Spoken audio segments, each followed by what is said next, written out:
SSLC ಪರೀಕ್ಷೆಯ ಫಲಿತಾಂಶ ಹೊರಬೀಳಲಿದೆ. KSEEB.KARNIC.com ನಲ್ಲಿ ನೀವು ರಿಸಲ್ಟ್ ಅನ್ನು ಚೆಕ್ ಮಾಡಬಹುದು. 8.69 ಲಕ್ಷ ಎಸ್ಎಸ್ಎಲ್ಸಿ ವಿದ್ಯಾರ್ಥಿಗಳ ಭವಿಷ್ಯ ಇವತ್ತು ನಿರ್ಧಾರ.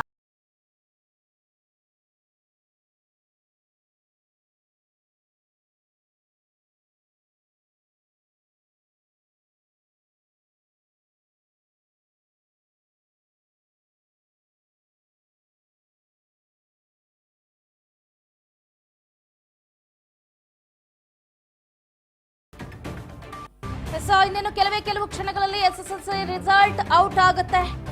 ಬೆಂಗಳೂರಿನ ಮಲ್ಲೇಶ್ವರಂನಲ್ಲಿ ಇರುವಂತಹ ಕರ್ನಾಟಕ ಶಾಲಾ ಪರೀಕ್ಷೆ ಮತ್ತು ಮೌಲ್ಯ ನಿರ್ಣಯ ಮಂಡಳಿಯಲ್ಲಿ ಸುದ್ದಿಗೋಷ್ಠಿಯನ್ನು ನಡೆಸಿದ ನಂತರ ಫಲಿತಾಂಶದ ಬಗ್ಗೆ ಅಂಕಿ ಅಂಶಗಳನ್ನ ಅಧಿಕಾರಿಗಳು ನೀಡಲಿದ್ದಾರೆ. 2024ರ ಎಸ್ಎಸ್ಎಲ್ಸಿ ಪರೀಕ್ಷೆ ಏನು ಮಾರ್ಚ್ 25ರಂದು ಆರಂಭ ಆಗಿ ಏಪ್ರಿಲ್ 6ರಂದು ಮುಕ್ತಾಯ ಆಗಿತ್ತು. ರಾಜ್ಯದಾದ್ಯಂತ ಸುಮಾರು 8 ಲಕ್ಷ ವಿದ್ಯಾರ್ಥಿಗಳು 10ನೇ ತರಗತಿ ಬೋರ್ಡ್ ಪರೀಕ್ಷೆಗೆ ಹಾಜರಾಗಿದ್ರು. ಇನ್ನೇನು ಕೆಲವು ಕ್ಷಣಗಳಲ್ಲಿ ರಿಸಲ್ಟ್ ಕೂಡ ಅನೌನ್ಸ್ ಆಗಲಿದೆ.